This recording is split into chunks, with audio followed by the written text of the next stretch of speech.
Hello, Hearty Pet family. This is Ryan Thomas here and Brittany Colby with another Hearty Pet Live for you. Welcome, everybody.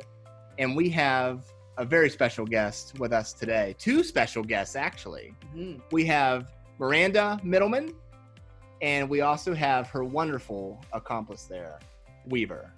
Bit of a star, Weaver and Miranda. That's right. They've done quite some amazing things. We're very honored to have them join us today. So thank you for being on the show today, Miranda and Weaver. Thanks for having us. Don't ever thank us. We're just happy to have you, but thank you.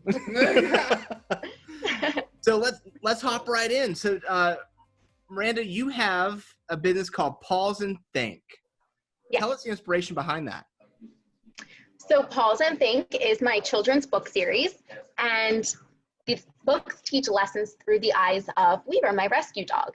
So I wrote these books back in 2015 after my husband and I decided that we wanted to rescue a dog. And I've always just had a passion for poetry. So, you know, I would take walks with Weaver all through the city. We used to live downtown in Baltimore. And this is where I started to get some ideas for my poems. I just would write about, you know, different things that we saw, like the parks we went to and buildings we passed and other dogs that we met. And this was all just for fun, you know, just something I'm passionate about, just love writing poems.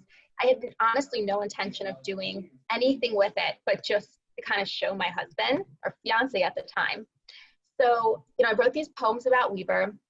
And then when I finished these poems, there was about 4 written, I showed my husband and he said, wow, you really have something here. You should look at getting these published. And I pretty much laughed in his face. I was like, what are you talking about? This was not my intention at all. And he was very serious about it. So after probably, I'd say almost 2 years of pushing me, and not really pushing, but just encouraging me, I guess you'd say, and keep bringing up the idea of getting published, I finally decided to go ahead and take a leap with this. So you know, at that point we had an infant, our son Hunter, and I would read him children's books at home. And this is when I really was like, you know what, I want to start with my project. I want to see if I can make PAWS and THINK an actual reality. And that's kind of when it started. Well, congratulations on that, Miranda. That's an amazing feat that you've accomplished. And just a really cool series. In addition to being passionate about pets, we're a family company, and Ryan and I, you know, we each have families and kids of our own, and just having these books available to them. My daughter is a huge reader, so I'm really excited to introduce her to your series in particular. I also see that you do school visits, which is really cool. So tell us, like, where have you visited? What do you usually do? I mean, how fun is that to get in front of the kids with Weaver, I would imagine?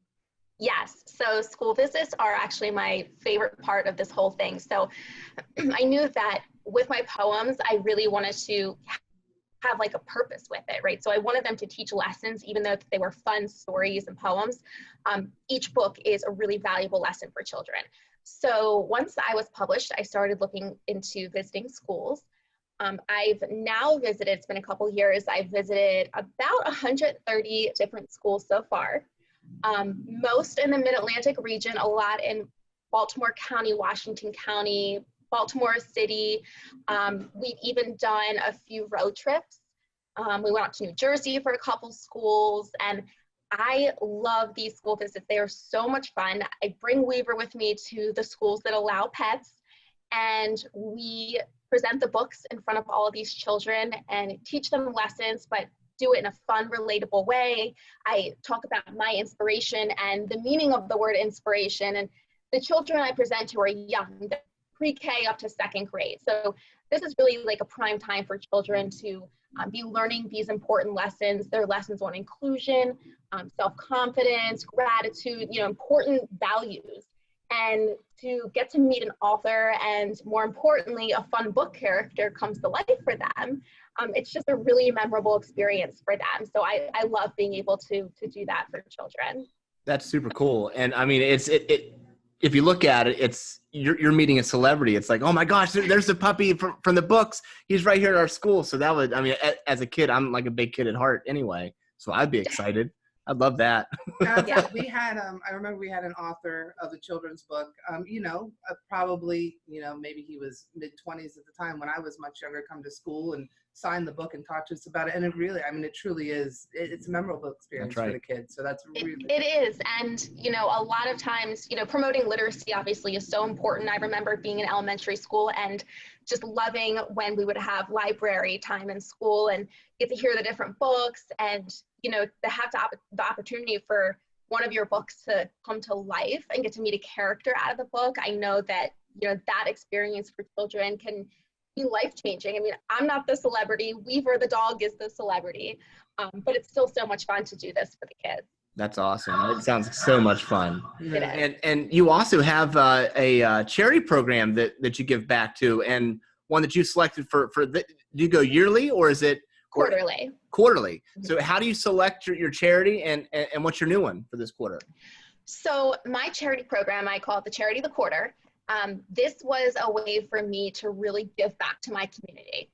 I said to myself, if I was going to take the leap, get published, and actually make PAWS and THINK a reality, I wanted to do it in a very purposeful way. I wanted to give back.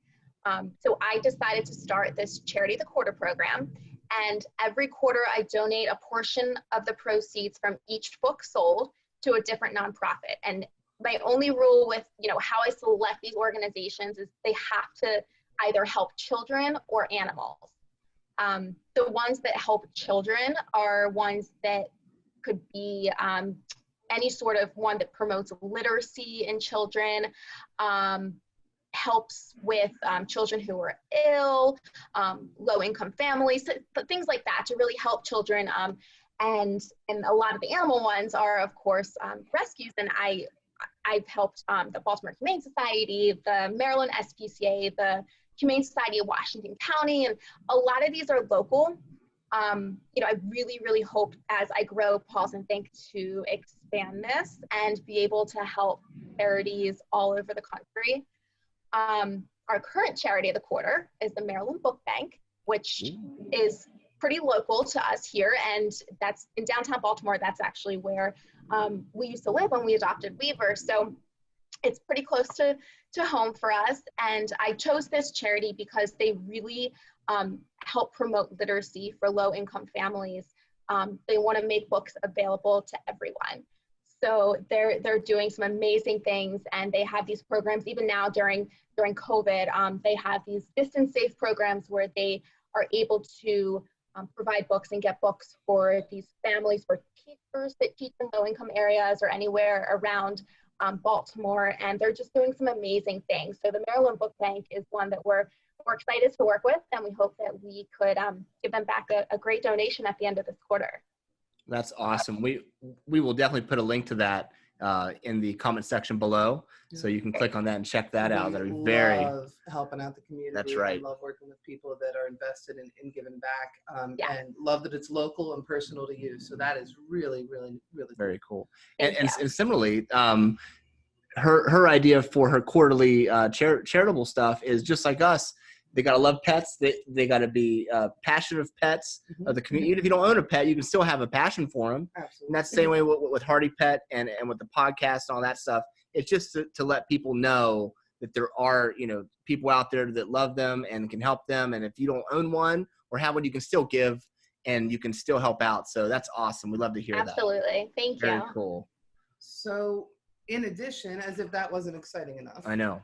It looks like, Miranda, you are working on a new book series. Now, you have had incredible books. I think one of the last ones was about being a good sport. So what I'm going to do is I'm going to just throw out a couple titles. My 5-year-old needs a little help. So maybe we could do like Weaver Eats His Vegetables, or like Weaver Goes to Bed on Time, or like Weaver Cleans up his toys without complaining a whole lot. Or how about if just there's any of those that how you about could just work Weaver in. Listens? Weaver listens Weaver to his listens. parents. I love it. Any of that would be great.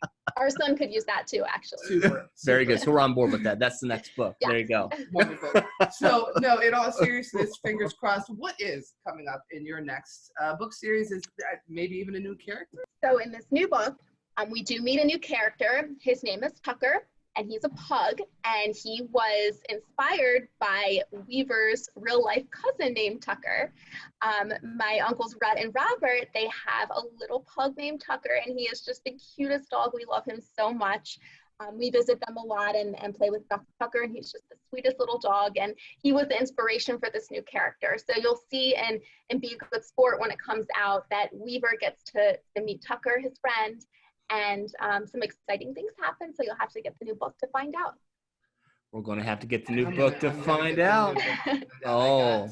Now, can you at least tell us, will Tucker be doing tours when you can go back around and doing events in schools and stuff? Will Tucker be going on the road as well? I don't know if he will be. Tucker doesn't live near here. Tucker actually lives in Rehoboth Beach. So he's not too close to us, but we would love to do some events out that way on the Eastern Shore. We've done some fun events around Rehoboth and, Delaware and are all over there. So maybe he'll come to an event out that way in the future. Who knows? And Miranda, with everything that you have going on, I'll tell you what that's a lot. It's a lot going on, which that's awesome. You also have, in this time of weirdness with the COVID stuff, you have something really cool coming up. You have a virtual launch party. Tell us about that. That sounds awesome. Yes. So for all of my past book launches, we've done a fun, big in-store launch party with the books. And I was hoping to get to do something like that again this year, but obviously COVID has changed our plans. So we are doing a virtual launch party, which I'm actually more excited about because now we can reach people everywhere, not just local. So we're going to be doing a fun virtual launch party on Tuesday, September 29th at 6 p.m. You can just go on to the Facebook page. We're going to do like a Facebook Live. And my Facebook page, it's just PAWS and THINK Books, but make sure it's PAWS, PAWS and THINK Books. And I'll be doing a Facebook Live there. It also should stream on YouTube Live as well. So for anyone looking at Facebook, that's there. But we're going to be doing lots of cool giveaways, some PAWS and THINK giveaways from some retailers and restaurants. And we're going to be doing some fun stuff. I'll be reading the new book for the first time, and I'm really excited about that. So if anyone is interested in joining, it's going to be a lot of fun. Tuesday, September 29th. Very excited. There. That's cool. We'll be there. Yes, we will watch. In and checking it out. That sounds awesome. We'll make the whole staff watch. There we go. They'll all watch. The pups, the awesome. I love it. That's awesome. Cool. Very cool. Well, that's a lot of awesome stuff. A lot of exciting stuff. I don't know how she has any free time. I don't. Do you have free time? If you do any, I don't. I have a 3-month-old, so there's no free time. No free time. That's fine. That's fine. You'll get there. You'll get there. Well, cool. Well, I'll tell you what, Miranda, thank you so much for being on the show today. We really appreciate it. Thank you. So much Thanks for fun. having me. Absolutely. So we have Miranda here with PAWS and THINK, Ryan Thomas, Brittany Colby with Hearty Pet Live. Thank you all for joining today. You all have a great day. We'll see you next week. See you next time. Take care. Bye-bye.